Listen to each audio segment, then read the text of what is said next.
Hello, everybody, and welcome to the Crypto Hipster Podcast. This is your host, Jamil Hassan, the Crypto Hipster, where I interview founders, entrepreneurs, executives, thought leaders, amazing people all around the world and in crypto and blockchain. And I have another amazing guest for you today. He is the head of compliance at Flipster. This man's name is Kifa. Kifa, welcome to the show. Hi, Jamal. Thank you for taking time to have me on your call.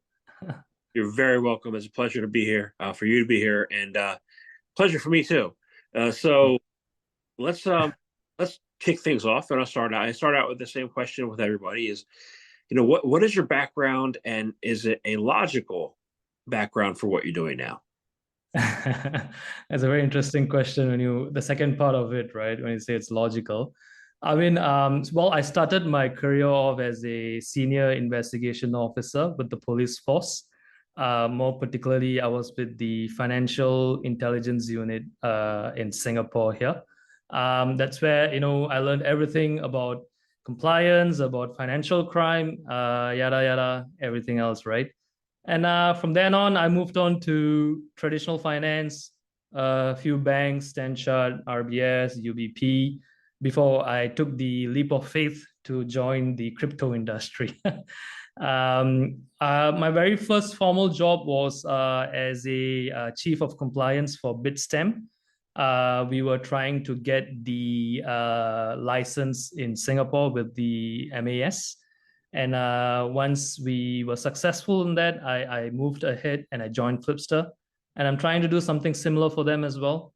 And I'll leave it to you to guess whether it's logical background or not based on this. It sounds to me like yes. So I think like 2.5 years ago, I interviewed the chief of compliance at Capital, who was also from the police force in Singapore. We talked about Mars Steeler, which is a great case to talk about. So that was a Flipster, right? Flipster. What's Flipster all about, including your mission and your vision and your goal there? Flipster, as everybody knows it's also another cryptocurrency trading platform, right? But I think what's unique about this company is that it's fast growing. That's how I see Flipster to be versus all the other exchanges that we are looking at in the industry.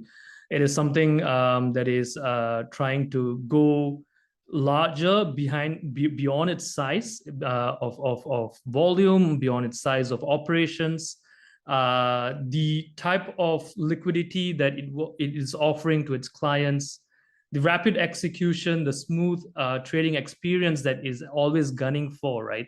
It makes it look as a very unique company in the industry, in my view.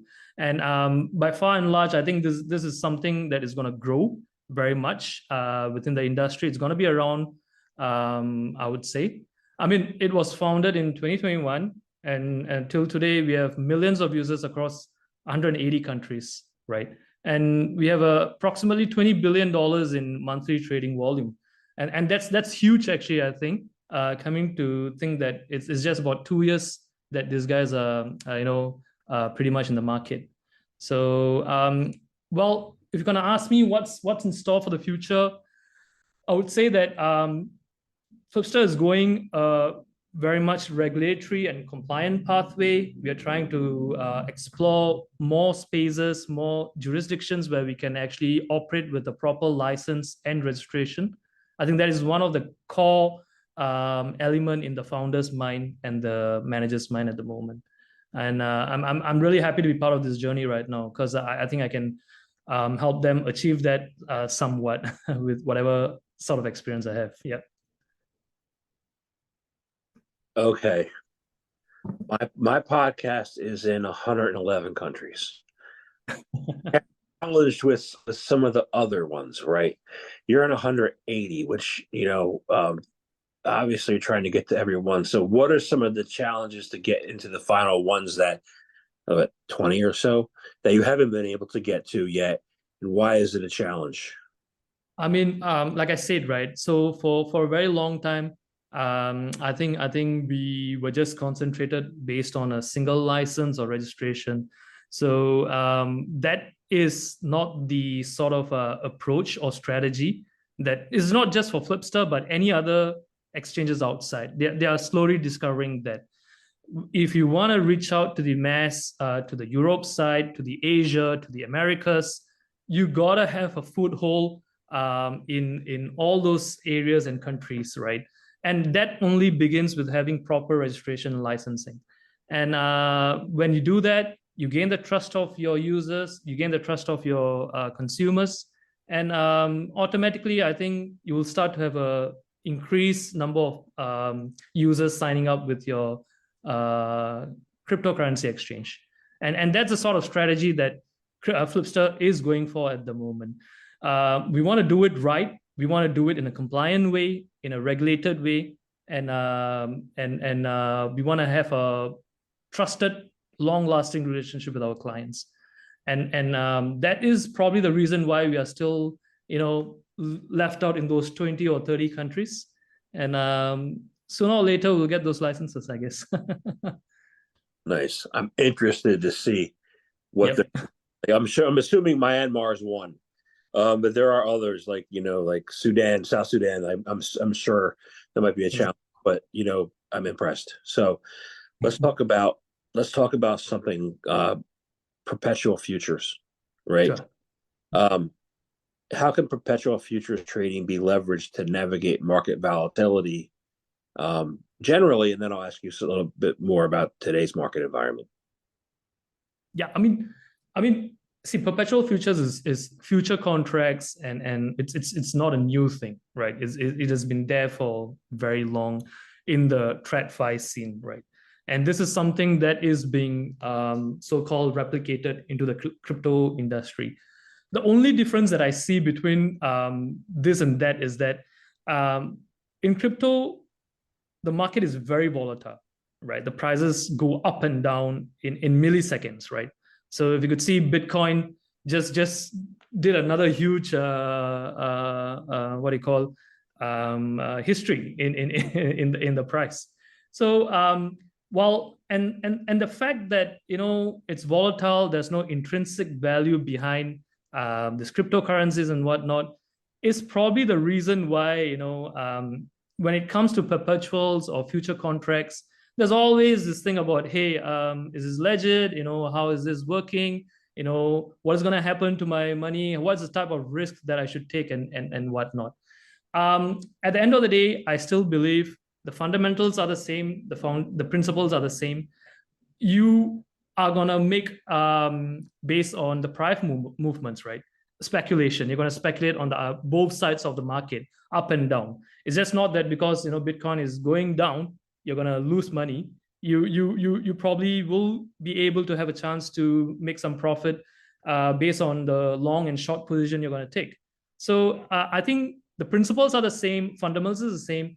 It's just a matter of you trying to be a bit more hardworking in this crypto market, because you need to be really aware of how the prices are moving, the news that is happening outside, trying to be on top of the regulatory environments, for instance.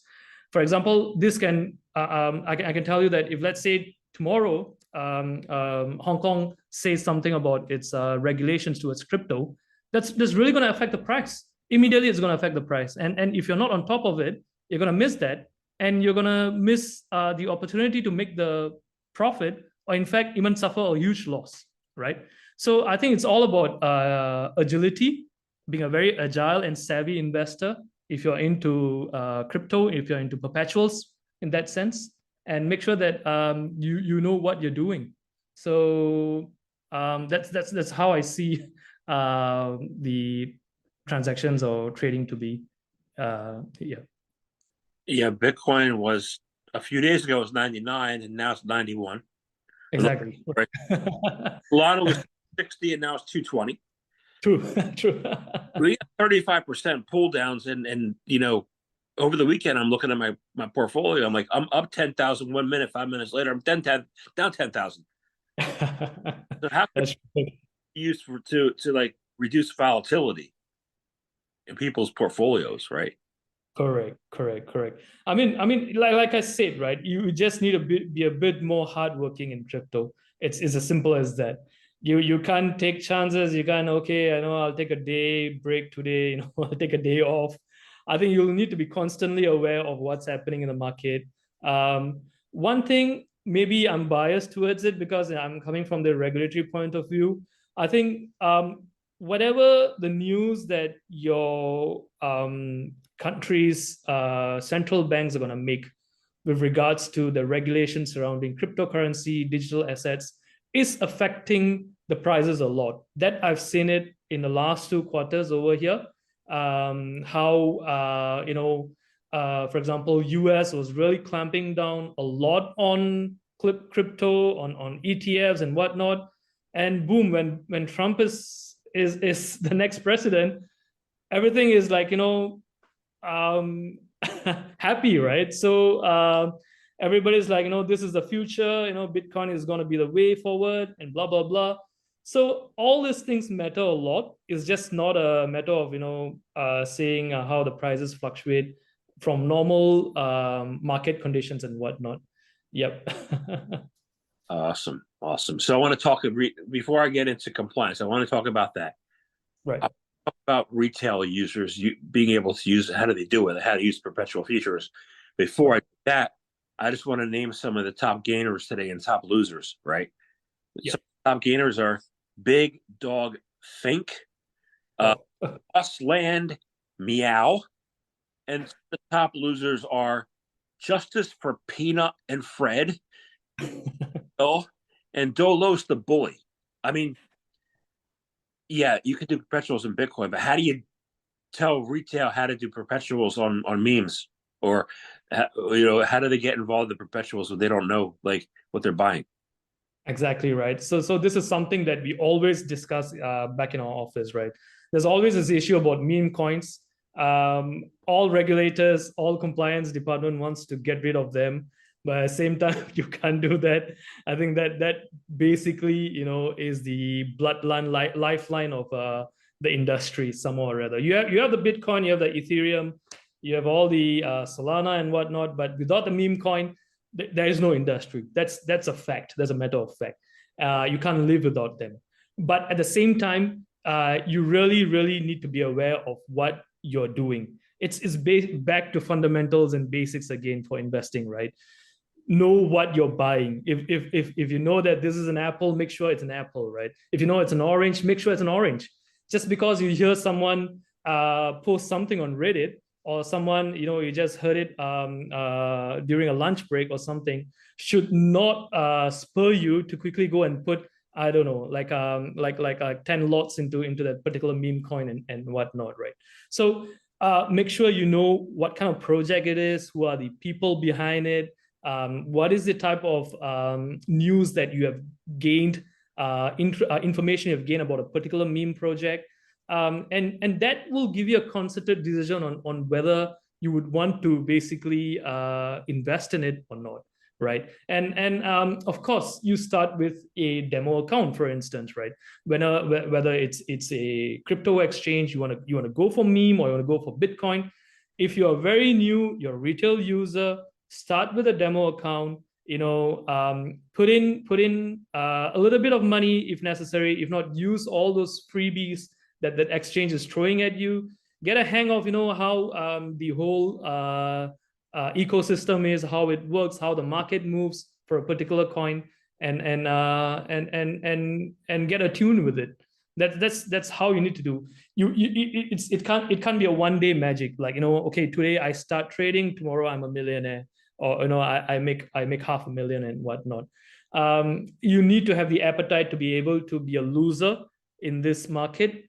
That's absolutely necessary. You can't go in a spiral once you start to lose your money and whatnot. You got to be a bit more confident, I would say. And all this takes time, effort, and a lot of patience, I would say. So be there for the long game, and not just to make that quick buck when the market is hot, I would say. And what else can I say? Last but not least, just make sure you don't put all your eggs in one basket.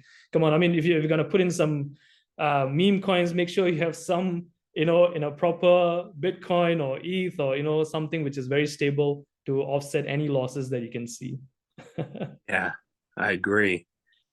So I bring up the meme coins because, and you have your background in law and justice and police work.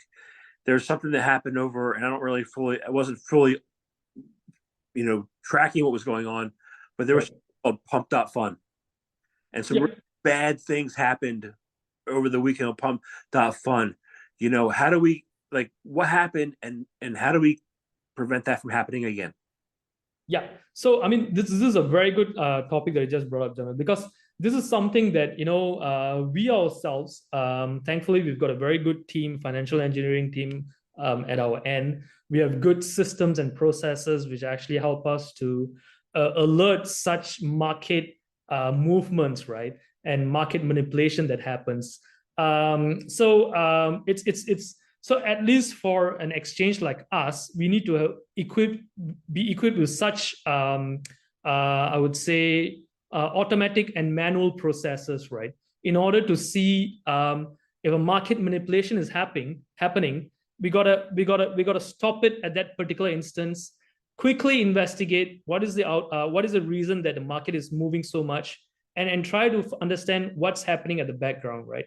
And just to give you a case in point,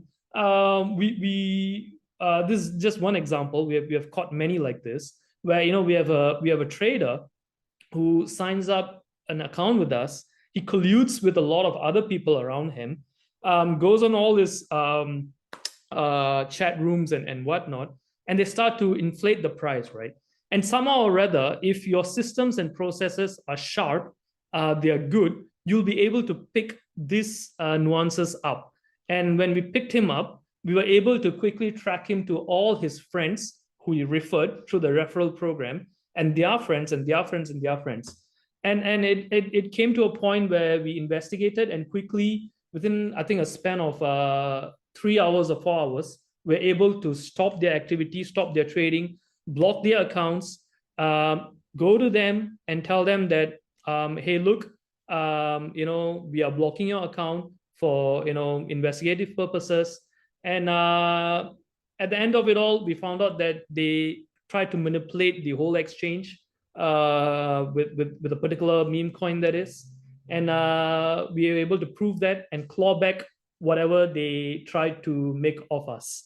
So it all boils down to the systems and processes, as well as the people that you have in your company who's able to actually track it down.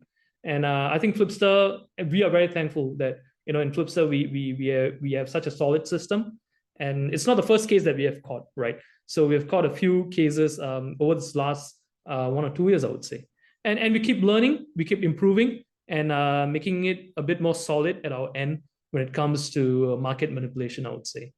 So if something is too good to be true, probably it isn't, right? So that's the thing. I mean, what I can tell the retail users is just don't get swayed by such quick movements when it comes to a particular meme coin or whatsoever. Be ready to be informed. Be informed about what's happening. Go and make your own research, and then make an effort or decision on how you want to trade in that particular coin. Don't be the last one to lose it all.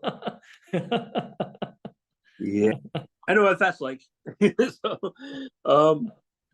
So I want to shift gears to a little bit more regional. I'd say, you mentioned Donald Trump was elected and the market went up. We still are working. They still have to work with Congress and work with the new SEC chair to come up with sensible regulations. But Asia has been, kind of the leader in compliance and regulations. And I wanted to find out, what are some of the trends that you're looking at right now regionally in Asia that will impact the rest of the world headed into 2025? What's the appetite like, and where do you see things headed? I think for a very long time, there's always been this issue about digital assets, whether they are an asset or they are a mode of payment, right? So this has always been the issue. If let's say I'm going to use a Bitcoin to buy a coffee, today it may cost me $1. Tomorrow my Bitcoin will be worth $100, right? For instance, right? And how does that equate to that one coffee which I was supposed to buy yesterday and whatnot? So I think there's a lot of clarity being achieved at the moment over the last few years, I would say, where not just in Singapore or Hong Kong, but I think even the neighboring countries are waking up to the reality to really, really separate your virtual currency, I would say, as either as a mode of payment or as a asset that should be put in the market for trading and speculative purposes and whatnot. So in terms of that, I think the regulation surrounding how you want to assess a particular token, right? How you want to do a token assessment, how you want to list it, and what is the type of controls that you have in place to ensure that there's no market manipulation comes about is pretty much adopted very strongly at the moment. So I think the regulations are being drawn up, and I think they will come into motion pretty much in Singapore as well as Hong Kong. That's one thing. The other thing is, of course, stable coin regulation, right? Singapore and Hong Kong alike, we are expected to introduce the regulations specifically targeting the stable coins. In fact, I think some of us have already done that. For Singapore, I think it's pretty much very clear. They have put that into legislation and making it the sort of, so they're driving towards a point where they want to say that, hey, look, this is your mode of transfer. This is your mode of payment that you can use, right? Instead of it being used as an asset purpose for speculation and whatnot. So that is being drawn out very carefully and put it out to the market. And a lot of the crypto exchanges are picking on that. They want to do a lot of partnership to ensure that they have this MAS regulated stablecoin that is available to them, such that your users can make use of that to make cross-border payments, to make purchases online where necessary, and whatnot. Yeah, that's pretty much, I think I would say, the regulatory trends at the moment.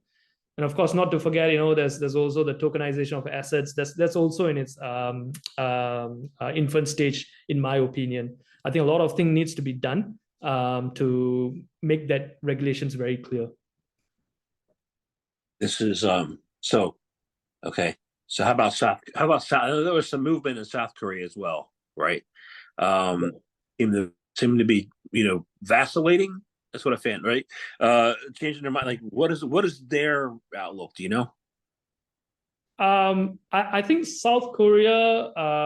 I'll be honest with you, because I do not really focus on that market so much, but I do know that they are also picking up the pace like the rest of the Asia, and as you know, they are strict. They have been very strict, very clear with their regulations and whatnot, especially when it comes to their investor protection and their consumer rights, I would say, because I think they would want to ensure that those exchanges which they have given licenses have the first and the proper authority to actually function there without any problem, ensure that they are able to service their clients and protect their South Korean clients, right? That has always been the case in South Korea and the regulators over there, and I think that's healthy. That's really about taking care of the South Koreans, the users over there, to ensure that their money is not lost in any other degen sort of an exchange, I would say. So I think it's just not for South Korea per se, but I think every other country in Asia is also ensuring that this is a reality, right? And it's part of their regulations. If you want to operate a crypto exchange, make sure you disclose everything to your clients as much as possible.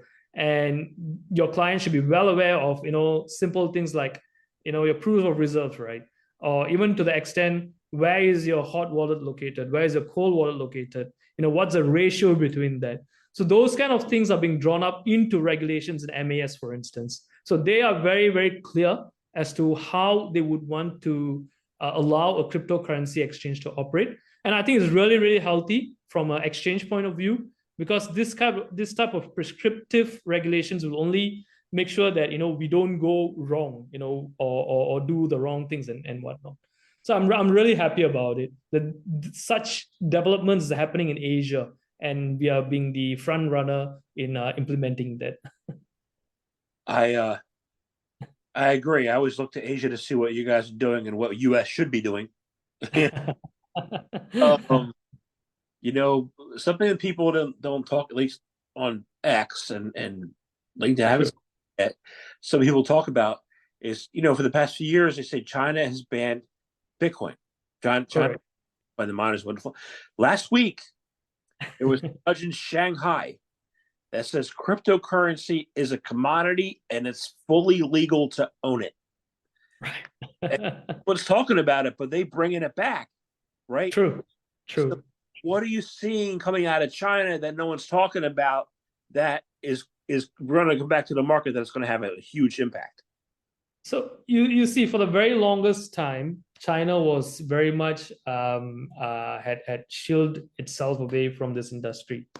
It kind of like made it a bad actor. Cryptocurrency means it's money laundering, it's whatnot, those sort of things. But it's waking up to the reality that it cannot live without it.